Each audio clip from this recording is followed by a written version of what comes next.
Mr. Speaker, a few weeks ago, I was on the HBO show Real Time with Bill Maher on a Friday night, and had a chance to talk with Ann Coulter, who, as you might have guessed, I don't have on my speed dial for regular conversations.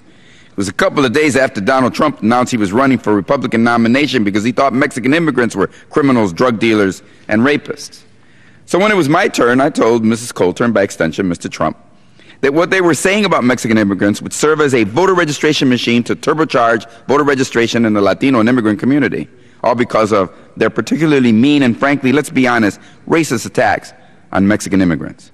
And it was particularly important that I was in California for the show because I was watching the Republican Party make exactly the same mistake it made in the 1990s when it lost control of the politics in California by supporting extreme anti-immigrant policies to kick kids out of school and cut off families from being part of our society.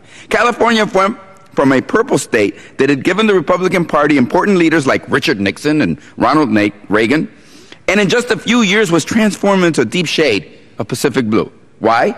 Because millions of immigrants became citizens, millions of immigrant citizens registered to vote, and millions of registered voters voted to punish the Republican Party for being mean, short-sighted, and for offering demagoguery, not real solutions to issues. Which brings me back to Mr. Trump, who is trying to be the standard bearer of the anti-immigrant wing of the Republican Party and trying to define the party as one that will fight against immigrants it sees as murderers, drug dealers, criminals, and rapists. Jan Brewer has endorsed Trump, and there he was this past weekend standing with Joe Arpaio in Arizona. Democrats could not paint a clearer picture if we tried. And you should understand that when Donald Trump said Mexican immigrants are criminals, what do I and other Puerto Ricans hear? I hear him saying all Puerto Ricans are criminals. And as far as Republicans are concerned, we all are.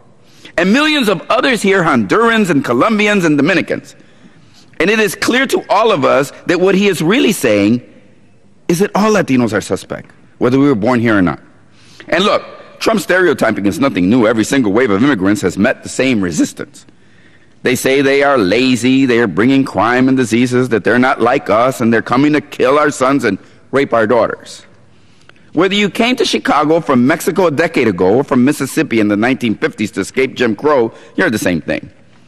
If you came to New York from Ireland or came from Sicily a century ago, it has always been the same thing. So I say that Latinos should do what the Irish and the Polish and the Italians did. Become citizens and vote.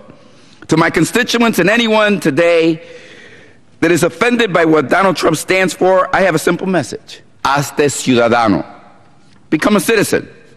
There are more than 8.8 million immigrants who hold green cards and meet the residency requirements and are eligible to apply for citizenship today.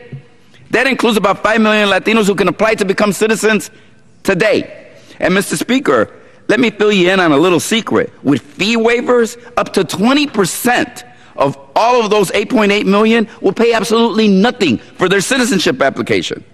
Becoming a citizen for free so you can make it clear that you're offended by Donald Trump, it's poetic and patriotic. Rather than renew your green card for $450, become a citizen for about $230 more. Or zero, if you're part of the 20%. Look, Mr. Speaker, almost all of the immigrants in this country are going to remain in this country until the day they die. Let's be honest. So for the millions who meet the requirements of citizenship, I say take the step.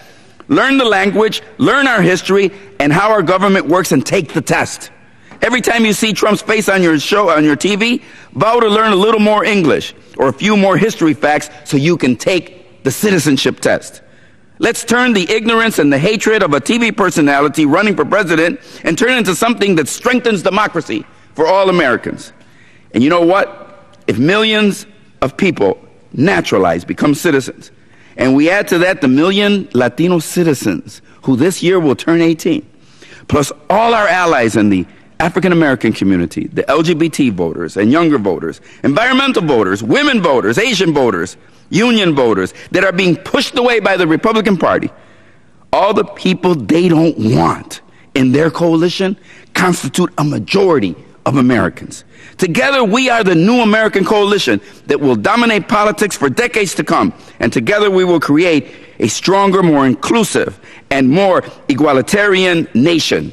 Let's turn Trump's negative words into something positive. That's how you deal with bullies and bigots.